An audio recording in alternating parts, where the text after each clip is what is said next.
Well, a follow-up this afternoon to a KGW investigation into military veterans being denied benefits for a rare incurable muscle disease. Since our initial report, Oregon lawmakers have responded along with the VA. Investigative reporter Kyle Boshi joins us live in studio. So Kyle, what has changed? This is a big development. Following our story, the VA reversed its decision, granting an Oregon veteran the benefits he's been fighting for. During his years of service in the Air Force and Air National Guard, Greg Rathburn received plenty of recognition. These days, victories look different. Look at me. Live my life for a day. I wouldn't wish this on anybody. The 62-year-old lives with inclusion body myositis, or IBM, a rare muscle disease with no cure. His wife Lori feels the gaps the disease has left behind. We got a high table to accommodate him so he can just kind of roll right up, and he really doesn't eat food anymore. Kind of too much of a choking risk. For years, Greg applied for service-connected disability, convinced that toxic chemicals he was exposed to as an avionics technician triggered the disease. But the VA said no every time. Until a reporting last month. On May 1st, the VA notified Greg that it had reversed its decision. He'd been granted service connection for inclusion body myositis.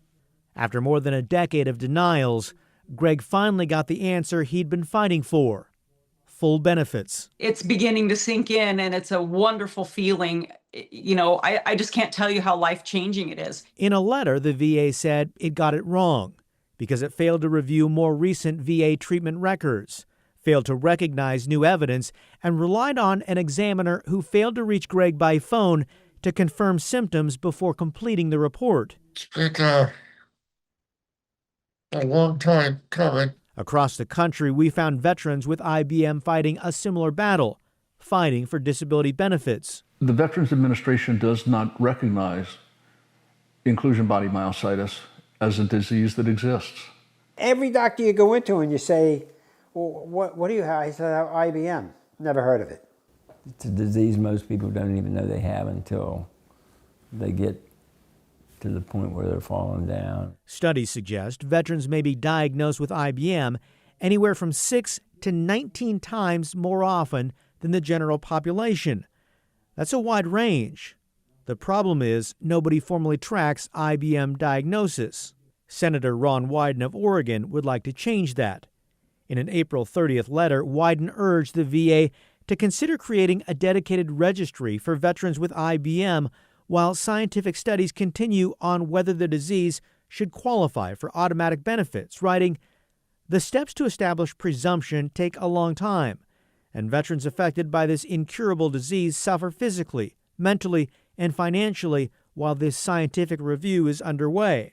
In a statement to KGW, Senator Jeff Merkley of Oregon added, "No veteran should have to fight a second battle just to receive the care they deserve." My hope is this exposure will bring awareness to others. For Greg Rathburn, the VA finally recognized what his years of service cost him. Now, he hopes other veterans with IBM won't have to fight so long for the same recognition. The Rathburns will share their story next week at a hearing before the National Academies of Sciences, Engineering, and Medicine. Its scientific review panel is examining whether IBM may be linked to military-related exposures. If you'd like to see our full investigative documentary, Diagnosis Denied, go to KGW+. It's available for streaming right now.